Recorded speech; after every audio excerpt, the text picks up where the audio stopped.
بسم الله الرحمن الرحيم. الحمد لله رب العالمين والصلاة والسلام على أشرف المرسلين. waxaan galabta halkan idinku sheegaya maanta inaanu bariyahanba ku sugnayn in la socodsiiyo warbixinada ka siiyo halka ay noo marayso hawshii aanu u joognay magaalada Dubai ee dalka Imaaraadka Carabta annagoo wafti ka kooban wasiiro gudidii dekada berbere ee la munaaqashoonaysay shirkadda Dubai Well waxaan bariyahanba ku sugnay muddo ka toddobaad ku dhow magaalada Dubai ee dalka Istaagay Imaaraadka Carabta annagoo u joognay gabagabaynta heshiiskii baarlamaanku dhawaan ansixiyay iyadoo sababtan u joognaatay in mabaadiida guud ee heshiiska wati baarlamaanku ansixiyo waa la isla ogol yahay farsamo yaqaanada hadday tahay looyarada iyo hadday tahay la taliyayaashii kala caalamiga ah aanu qabanay iyo looyaradoodu ay faahfaahintii ku jireen lislana meel dhigayay wixii la qorayay iyo sidii loo qori lahaa heshiiskiina uu noo maray runtii marka lagu noqdo xaqiiqda meel aad u qurux badan oo aad moodo in aanu islaba garanayno waxyaabo badan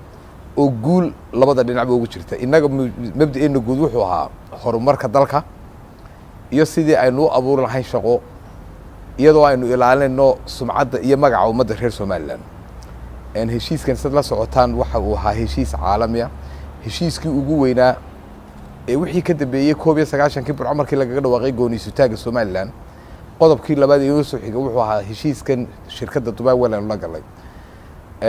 hadda waxaan doonayaa inaan idinkala socodsiiyo halkan inuu gabagaba marayo dhawaana aanu soo lamays afjari doono iyadoo aanu ku guuleysan doono insha Allah bismillaahi kariim inaanu saxiixno heshiiskii kama dambaysta ahaa waqtiyada dhow ee nagu soo hayo fooda ilaa iyo haddana wax carqaladuhu nagu hor yimid aanu jirin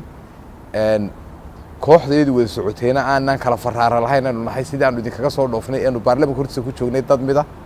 mabda kaliya leh ujeeddo kaliya leh kuna socda qorshaha iyo dhaqaalaha siyaasadda uu nagu hogaamiyo madaxweynaha jamhuuriyadda Soomaaliland Madaxweyne Axmed Maxamed Maxamuud Siiraayo waxaan idin rajaynayaa oo aan idin ballan qaaday inay dhawaan maqli doontaan war farxad leh oo aan ku soo gabagabeynay heshiiskaas waana salaamantiin.